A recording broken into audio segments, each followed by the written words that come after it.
I'd like to call to order the Lebanon Board of Education regular meeting for December 18th, 2023. We could all rise for the pledge, please. I pledge allegiance to the flag of the United States of America and to the republic for which it stands, one nation, under God, indivisible, with liberty and justice for all. Thank you. Karen, roll call, please. Mr. Lane? Here. Mr. McCutcheon? Here. Mrs. Cope? Here. Mrs. Dalton? Here. Item number 4, need a motion for the adoption of the agenda. So moved. Second. Isaac, do we need to cross out the one thing, or is it okay to just? We'll just acknowledge it when we get there, that's Okay. fine. So, any questions or comments on the agenda as presented? No changes? Roll call, please. Mrs. Cope? Yes. Mr. McCutcheon? Yes. Mrs. Dalton? Yes. Mr. Lane? Yes. Motion carried. Item number 5, communications reports. There was no hearing of the public tonight. For A. B is we have marked on here a special recognition for Mrs. Larson. Unfortunately, she is at home recovering from a recent surgery, so she was not able to be here tonight, but she has indicated she will join us in January. So Esther, if you're home and watching, hope you feel better soon, so. Item C, student board member update, Alexa Lane. Alright, so, good evening, everybody. This is the presentation for December. The first thing on here is students in Mrs. class took a trip to the music hall, and they had an incredible time.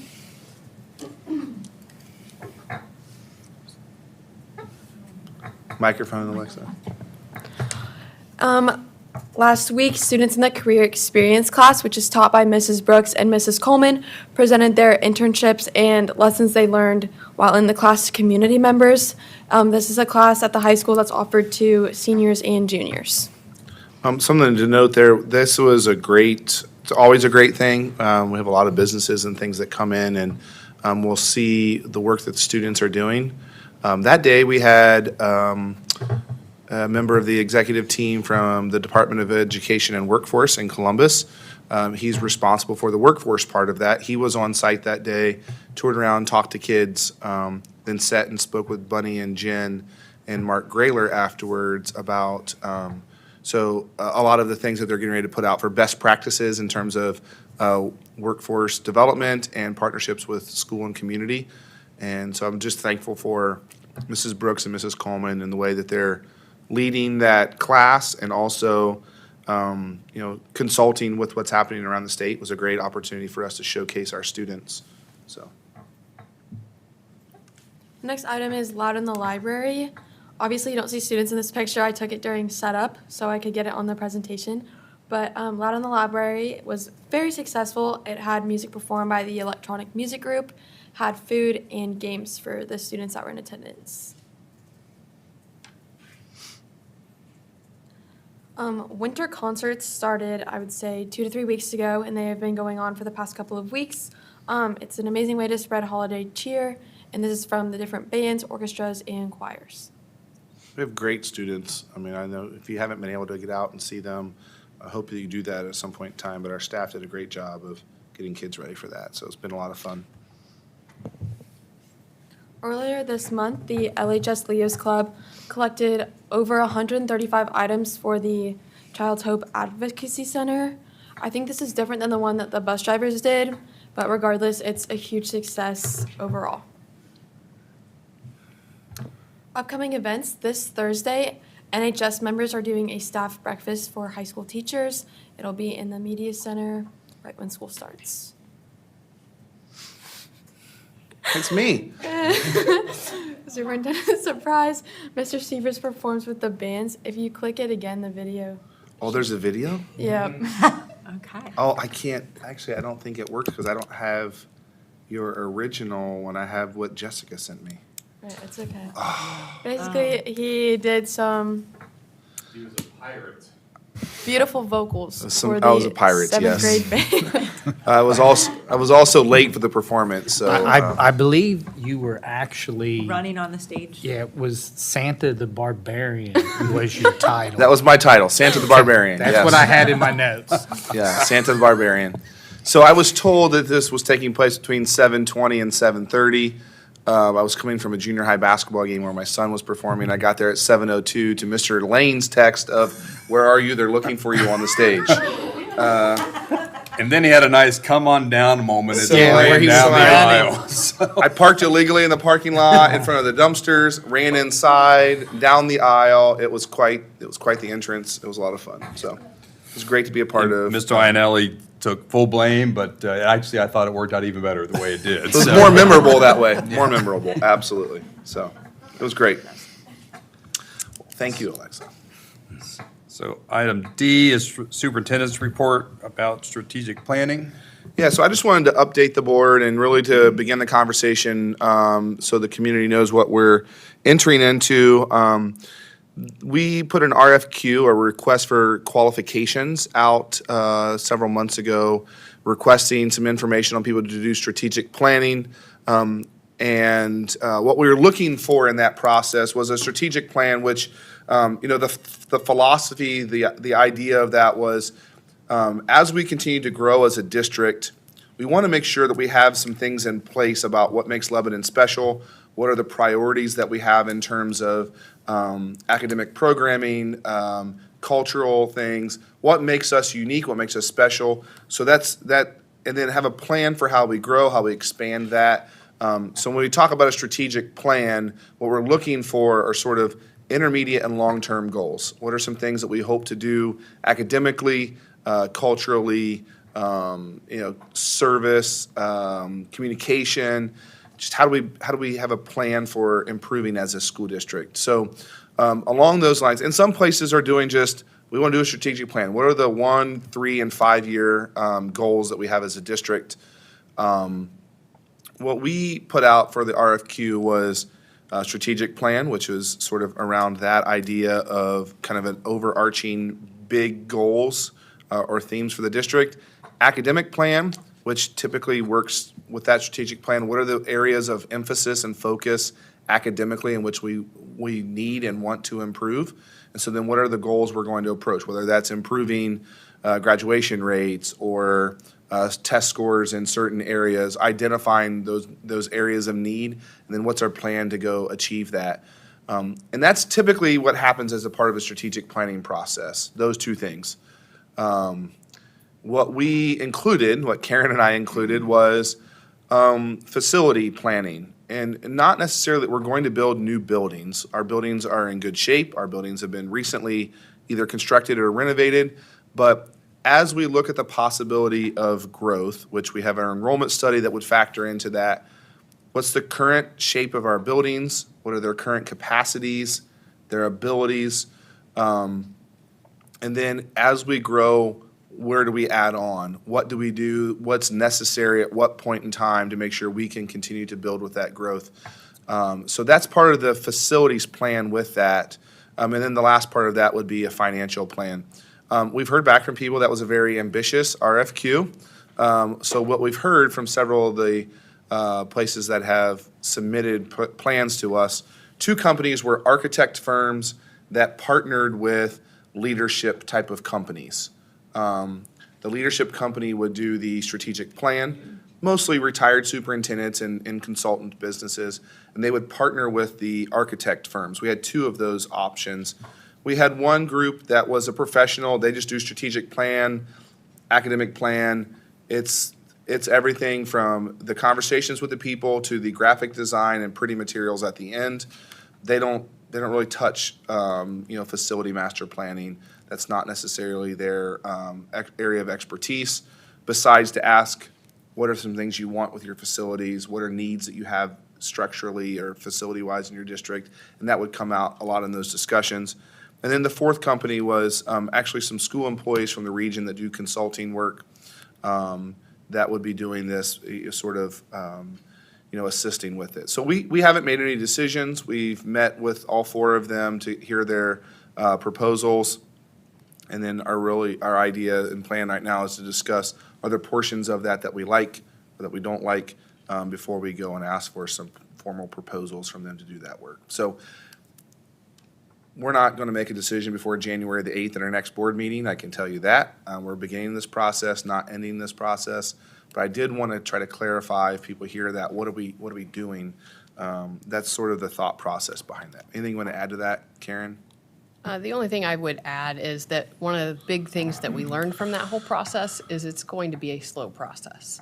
So as we're trying to capture so many different growth points in our district, it's not going to be an easy grab for us. So even a 6 to 9 month process is probably really overarching, too short of a goal. So we're thinking this process will not impact next school year, and hopefully we'd have it done by the following year, but it really just, we're not trying to come in and just get a pretty document to put on a shelf. We really want something that can lead us, guide us, direct us, especially as we have retirements and things where people have shifted and moved. We have a cohesive direction.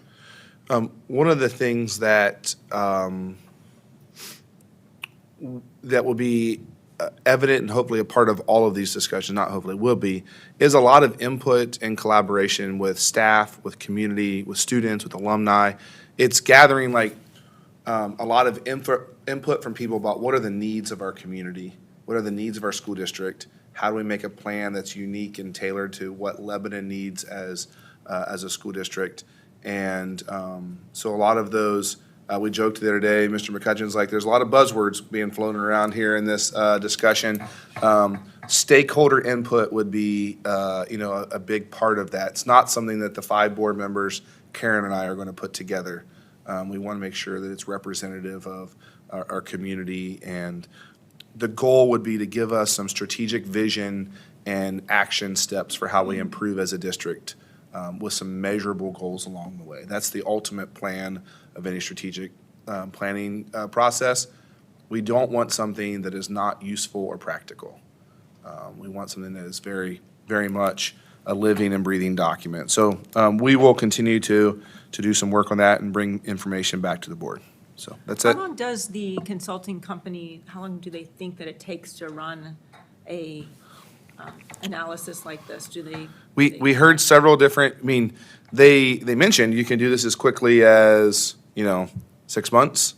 That would feel pretty rushed because if you're going to get a lot of input from people along the way, then we would be meeting more often. And one of the concerns with kind of what they defined as a compressed, timeline, if we were to start in January and finish by the end of June, so something's in place for next school year, they all very much describe that, well, 3 of the 4 describe that as more compressed timeline. They're all looking more like a 6 to 12 months. If we started it in January and finished it next December, with final things coming out, that would really influence and guide decisions for not next school year, but the following school year, because that's when we're starting to make decisions about positions we need or direction we're going, is really December timeline. 6 months is compressed, 9 to 12 is more realistic, which would be like next calendar year. Do they give an estimate of the number of hours of consulting work it would take, or the number of consultants that come in? So the estimate of that, really all of them had their own timeline. They would set up community forums. So start with board member input, whether that was done remotely, in person, but there were different meetings and sort of focus groups along the way. Some of the companies, one company was like, we have a whole team that we'll just bring, we bring here from time to time. They were more Pennsylvania, New York based, but they have a lot of work. They did Indian Hills strategic plan recently. They've done work at Sycamore and several others in the area. Forest Hills, I think they said. And they have a team that works with Ohio schools. Others were like, it was 2 people, right? And they would be the ones that would be present for a lot of those discussions. So it really just depends upon how their company was structured. But all of them we have found that focus groups with parents a lot of times is done better in like a Google Meet or something, because it's more flexible. You can do it from where you are, as opposed to bringing 60 people together in a room scheduling. So it will be a blended model of in-person and input through other avenues. Any other questions about that? We'll share more information when we have it. Thank you, Isaac. Moving on to E, Board Committee Reports. Start with A, Student Achievement Liaison, Mrs. Dalton.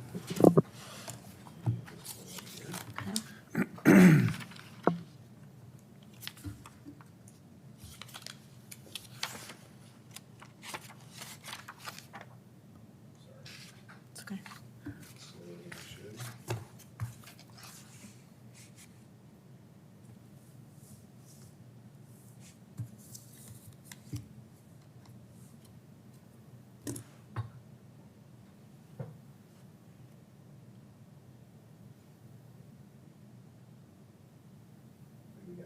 Okay, the December Student Achievement Report.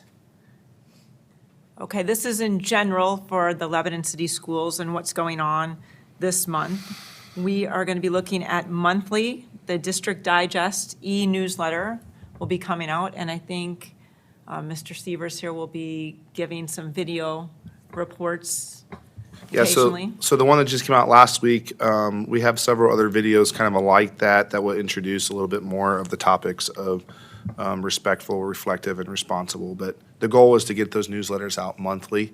Our communications director is back now from her leave, and so we're excited to get back on that schedule. Yeah, the first one looked good, and it looked very informative with everything going on in the district.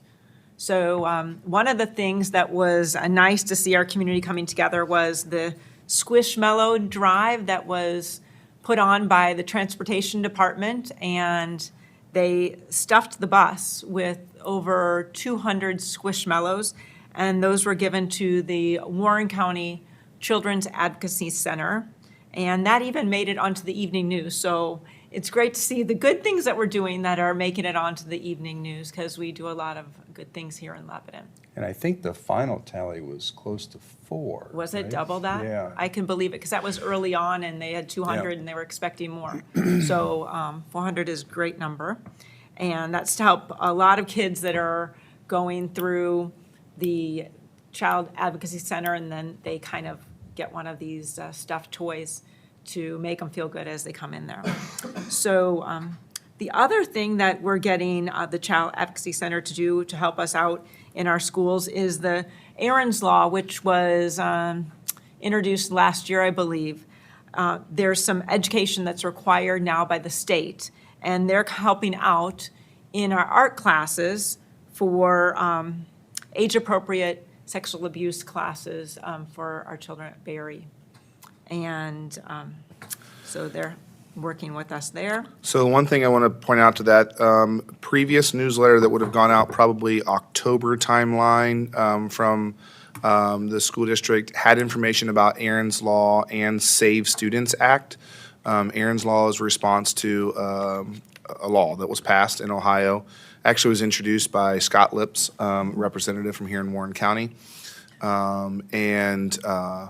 So the reality of this was it's a legal requirement, but it's trying to introduce children into appropriate relationships and things like that. Child Advocacy Center has a great curriculum. They come in and do it. It was really developed while Amy Forenshell was there leading that organization. And so there's an opportunity for parents to opt out if they don't want their children to receive that. There's information about it in a newsletter and on our website if people have any questions. So it's a good thing to provide to kids, but we also understand that parents have some choices in that as well. So information was shared with parents back in October, and over the last couple of months, we've been beginning to implement that in our buildings. So. Okay. The preschool lottery is coming up January 24th at 9 a.m. Make a note of that. And the kindergarten registration will take place on March 1st, 2024. And then moving on to Donovan and Teachers Professional Development, that was occurring this month. 2 resources provided: the training Ohio Writing Project, and there were math specialists that came in. Along with that, we are looking at leading edge and trying to get ahead of the game with AI in the classroom and the ever-evolving educational landscape to teach what's up and coming with AI to get ahead of that game. Then going on to Lebanon Junior High, they are looking at innovative approaches to note-taking and this bringing student groups together in the process to just digest what is learned in the classroom and to share with each other as a group setting. So there was some additional education on that. There is a united front with students, teachers, caregivers, and parents on the students' progress before the final grades come out. And I thought that was a great example of our open and transparent communication with parents and caregivers to create a team effort to have the best outcomes for our students. And then in professional development, they are continuing to work on effective classroom instruction, classroom management, and getting our students involved and engaged so they really want to be in school and a part of the classroom and learning. And then Bowman, I want to thank the efforts of the teachers and instructional coaches on what they've done with reading and math, the latest improvement in kindergarten scores, and there are fewer in the red zone in the first grade for those two areas that are important, reading and math. And we are seeing steady but slower change in the second grade. Our oral fluency deficiency is down to only 35 students out of 360. So we are constantly analyzing how we can make improvements within these two areas. So that red zone they're referring to there, remember when we talked about reading, we use a tool called Ames Web, and Ames Web gives us the triangle of green is on track, yellow is, needing some intervention. Red was the students that were, significantly off track. We're seeing a major decline in the students in the red pyramid, that tier 3 of needing of intervention, which is great. So that's huge change in what's happening down there. My coffee chat last week that I had, a couple of moms showed up to talk, and one of the things they talked about was their kids' excitement and then their excitement then based off of the reading program that we're using with Haggerty and the phonics-based instruction and what's happening. Their kids are coming home excited about some reading things, which I thought was great, right? Kindergarten and first grade kids who are excited enough about reading that their moms notice and then decided to tell me about it. So that was great. It was a great opportunity to gather that time with them about that. Okay, good. Okay, on to the Lebanon High School and things going on there. And thank you, Alexa, for sharing all of the great events going on in the high school. The other thing that's going on is dual enrollment between Lebanon High School and UC. So the nice thing about this is there'll be less travel to UC for the College Credit Plus CCP classes, and because we are certifying teachers that have master's degrees and have specialty hours in these subjects. So they're in the enrollment process now to be able to offer more of these at the high school, so the students will be more engaged on campus. This is a big shift for us, and so I want to point this out that we've been noticing, a trend in increase in College Credit Plus students leaving campus to go take a couple courses. They may want to be around for 1 or 2 classes at the high school, and it becomes harder to schedule those at times.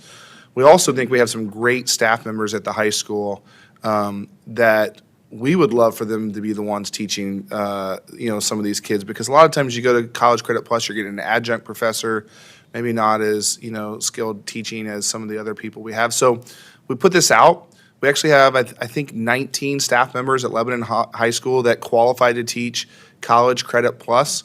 We didn't realize it was that high. So we're looking at expanding the course offerings. We're partnering with UC because we think that ensures some of the rigor of that class is going to be the level that families would want. And so our hope is that next year we can get kids more College Credit Plus opportunities which is a huge benefit to the student and the parent, but without having to leave campus to do so as much as they are now, which also I think would help our other courses on campus, offer things for kids as well. And so I think it's a huge win for us. It's a shift, and kudos to Casey Wood at the high school, our assistant principal. He's been doing a ton of the work partnering with UC and our teachers on that. So as we begin to do scheduling second semester, that will be something that we'll see a lot more of. We also do that without adding any staff members, which is a great thing as well, so. Yeah, I think that's a great program. So the final page here I have is what's going on statewide with student achievement. And the one thing is the Governor's Merit Scholarship, which will be given this year, I think probably as in past years also. No, it's brand new, Oh, actually. brand new, okay, Yep. good to know. Top 5% of students in the class can get up to $5,000 to Ohio colleges For 4 years. for 4 years. So if you're in the top 5% of your graduating class, $5,000 to Ohio institutions for a 4-year period. And that's a new thing that the governor included in his budget bill. So we're in the process of filling out, based off of student class rank at the end of first semester, and submitting that before the deadline in January, sometime early January. So that's a big deal for us, and it's new. So it's exciting for our students and our families in that classification of people. Okay. Another program to address the teacher shortage. There's Grow Your Own scholarship program that's taking place and encourages school employees and low-income students to become licensed teachers and come back to their home district. And that's up to $7,500 per year in order to participate in that program. Okay, good. And then the other thing that came out is we want to keep our kids in school, so the attendance task force and playbook, which was 70 pages. There's a lot of good information, but it was like in depth. And I didn't go through everyone, but I'm sure the school is, because a lot of what they're recommending in this playbook are things that we are currently doing and that have been in some of these slides already, which is involving student classroom engagement and behavioral and all sorts of things, and bringing families in as respected allies and let students know that they are valued and mattered. So all of those things that are worked in this task force, we've already started modeling. And the last thing is there is a bipartisan U.S. Senate bill that's the Focus on Learning Act. And that's something that we've kind of already tried to work on and do in our junior high, which is decreasing the phone time that kids are experiencing during class, during school. And part of this analysis, what the daily in-school screen time for phones range from anywhere from 1 minute to 6.5 hours, with the average being 43 minutes. So that's a major distraction from education. And we have kind of already confronted this at our junior high and are addressing it. Yeah, I think it appears to be working as well. I don't know that the kids would always say that, but the staff members and parents that talk to about engagement, I think it's improving. So, yeah, keep an eye on that when it's coming out of the federal government there. So, All right, thank you. Moving on to CAT Committee, Mr. McCutcheon. So we did not have a meeting this past month, but Mike and I were invited, and we attended the meetings for the strategic plan last Wednesday and Thursday. I won't get into very much since Mr. Seavers covered most of it. The only time I really spoke was during one of the sessions, and I just threw some goals out. I just wanted to share with all of you in the plan, because our role is, we're macro managers, and I thought as we move forward into the strategic plan, goals should be increase our test scores, student achievement, our report card, improving our fiscal stewardship, helping us attract and recruit teachers, and improve our communication with the community. I just thought those were 4 goals that pretty much everything we do, if they can't pass the litmus test of those 4 things, there's no reason to pursue it. But one of the things I did find very unique was every group that we spoke to, they were completely different. It was, I was really surprised. We'd hear from one group, and then the next group would come in.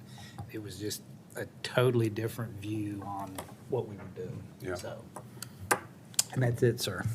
Thank you. Legislative liaison, Mrs. Cope. So the General Assembly sent House Bill 68 to Governor DeWine to sign into action. This will be called, if it's passed, the Ohio Saving Adolescents from Experimentation Act. This includes the Save Women's Sports Act would be involved in that. I checked right before the meeting, and at this point, the governor has still not signed it. I believe he has 10 days to sign from the time that it's put on his desk. He does. We met on Friday with state legislators and Warren County, our legislators. I think it passed originally, they thought it was going to pass originally with a veto-proof vote. And then I believe some of those things changed, and so it's possible that there can be some vetoes happening. And there was some discussion about some political things that are happening in Columbus right now to decide if portions or all of that would be vetoed by the governor. So we don't have any answers on it. I think I'll be interested to see. There were some safeguards, I guess is the kind of way they put it in there, that they wanted 4 amendments added. They only got 3 of the 4 added. And so basically, how to protect kids in that process that had already started some of those processes.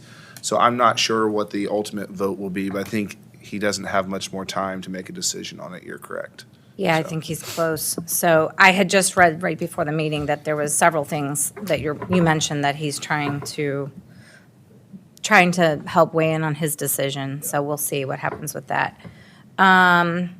There was also Senate Bill 162, which is requiring academic intervention services for students who have limited levels in math and English language arts, which that kind of seems to me like that's the way it should be. Yeah. So I'm not sure.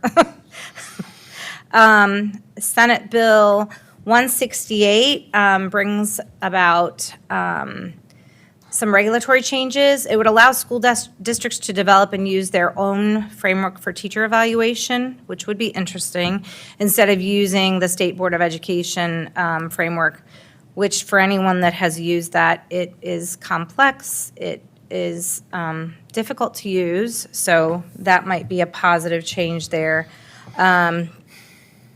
There's also modifying license and certification qualifications for senior or lead professional educators.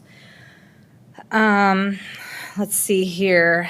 There was a lot that was going on. A lot of this is still in the House or the Senate, has passed and is being moved to being passed forward. Probably the only other one that I thought was interesting. There was, in the Senate Education Committee, House Bill 8. This would enact the Parents' Bill of Rights requiring public schools to adopt a policy on parental notification regarding students' health and well-being and instructional materials with sexual content. And that is still in committee and in hearings. Other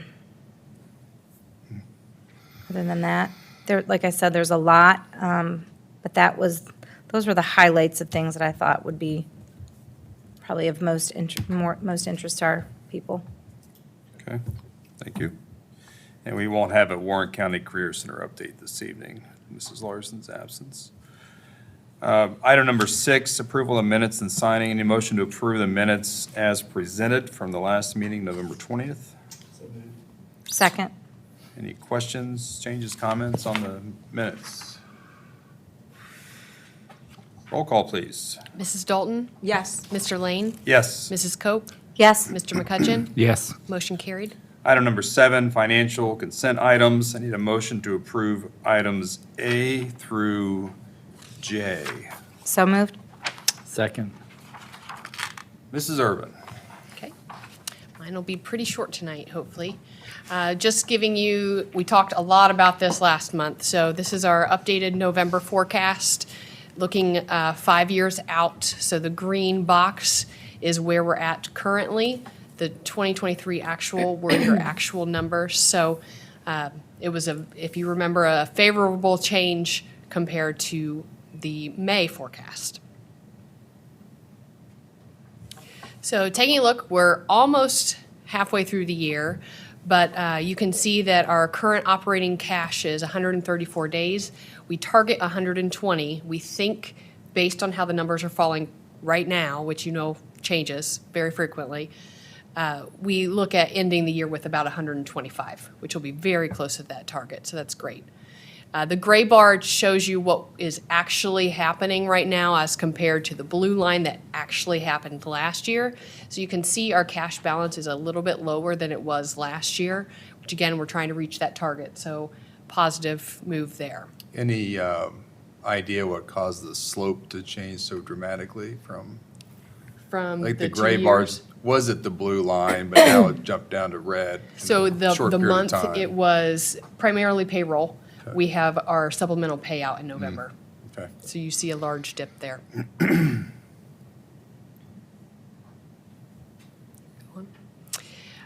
So 5 months out of the year, we're looking roughly around 42%. So revenues, we show we've received about 45%. And again, we're about halfway through the year, so we've got about half of our property tax. And that is our largest source of revenue. So we're very close there. Expenses, we always want to be close, but under. So 41%, we're doing pretty good there as well. So pretty much on target to what we think our budget will shake out to be. That's it. Any questions?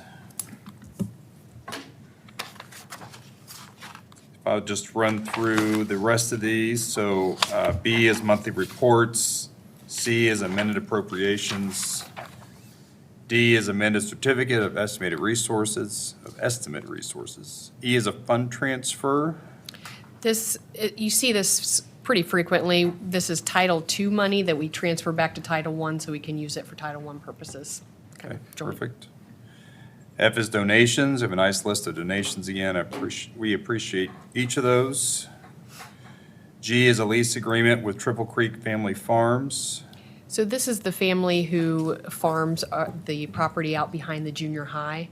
My first year here, we did this agreement, but the gentleman came in and we talked, and I wanted to make sure he had a signed copy. So rather than try to find the signed copy, I'm just bringing it back to the board so that this current board can approve, and we'll get him that signed version. Okay.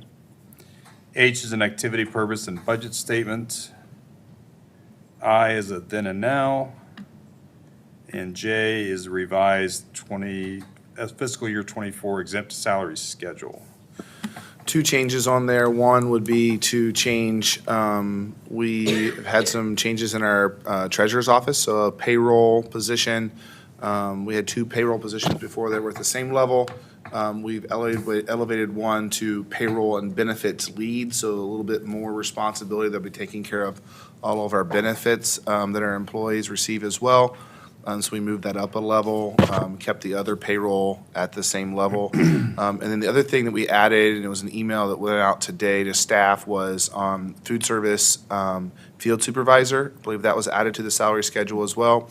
I did get a question from a board member about that cost and kind of where that's coming from. A couple of things to point out. First of all, our food service budget, it's self-sustaining. And so we have a bit of a balance in there in terms of that we carry for updating equipment. We need a new oven, we need some things in there, so we have some budget.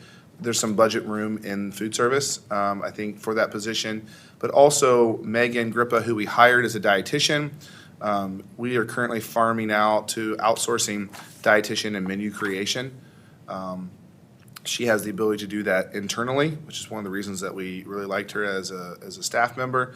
So as she begins to do some of that, that's going to take away from being available in the kitchens to support what's happening there, to make sure that they're doing if they have any questions about the menus that they're getting and things like that. So this is going to be sort of in between the office and the kitchens to provide some of that day-to-day support. And we think it's a position that will, take care of itself in the long run in those ways. Okay. Any questions, A through J? Karen? Mrs. Cope? Yes. Mrs. Dalton? Yes. Mr. McCutcheon? Yes. Mr. Lane? Yes. Motion carried. Item number 8, policies. We have a motion to approve the first reading for policy 5200 and 7540.02.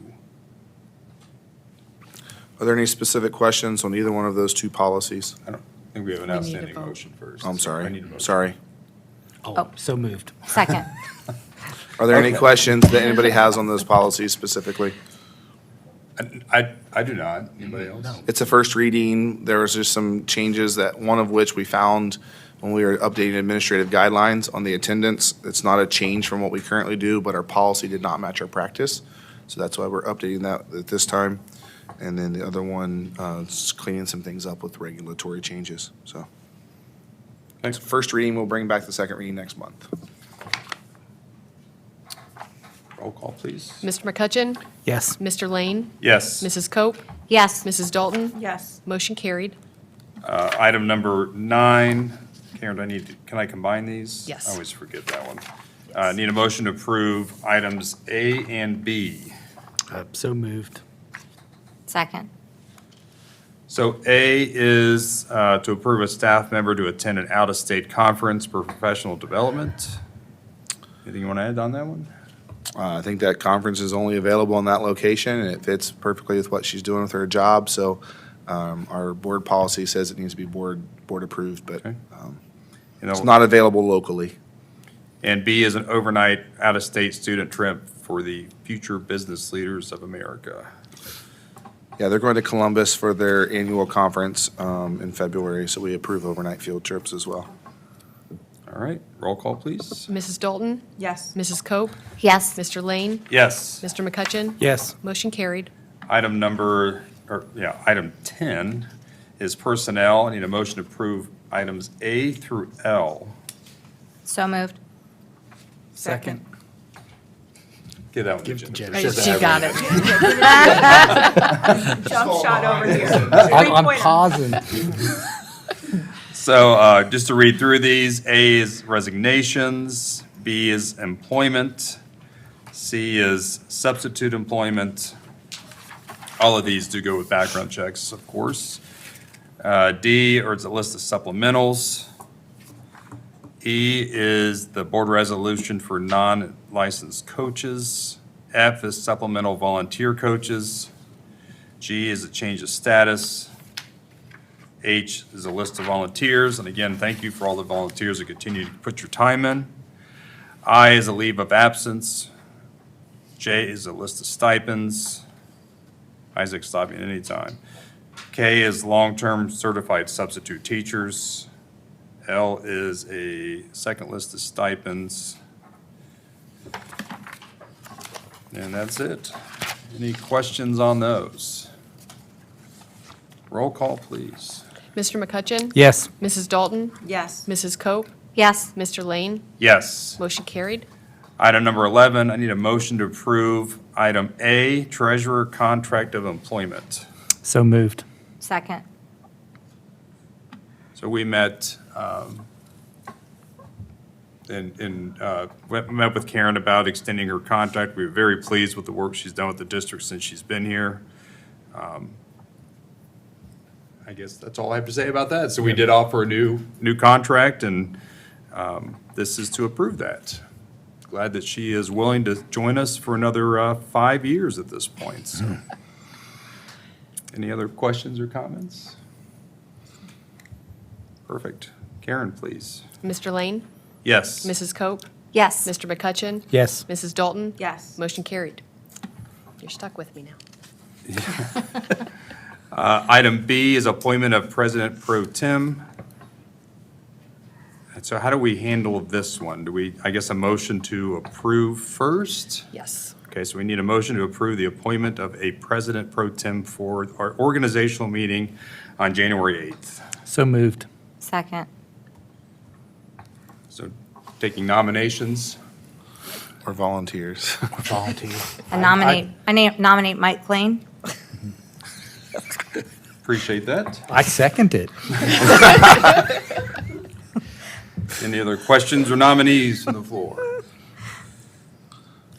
All right, roll call, please. Mrs. Cope? Yes. Mrs. Dalton? Yes. Mr. McCutcheon? Yes. Mr. Lane? I'll abstain. Motion carried.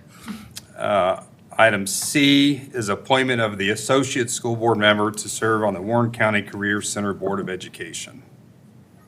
You need to ask for a motion. Yep. Yes, motion could I have a motion, Oh, please? so moved. Second.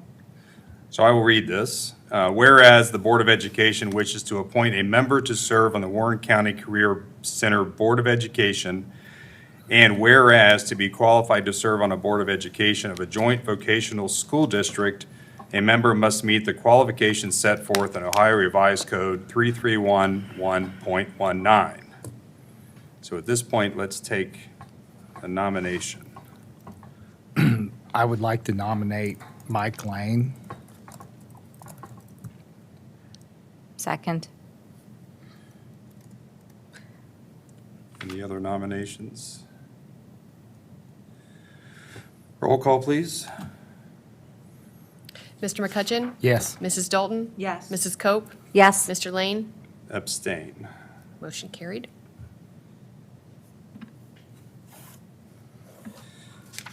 Okay. And item number 12 is to enter into, I need a motion to enter into executive session to consider the appointment, employment, or compensation of a public employee or official. So moved. Second. Thank you. Mrs. Dalton? Yes. Mr. Lane? Yes, Mrs. Cope? Yes. Mr. McCutcheon? Yes. Motion carried. thank you. We will not be voting on anything else after the meeting is over, so Good to see you. See you Thank in you. a couple weeks.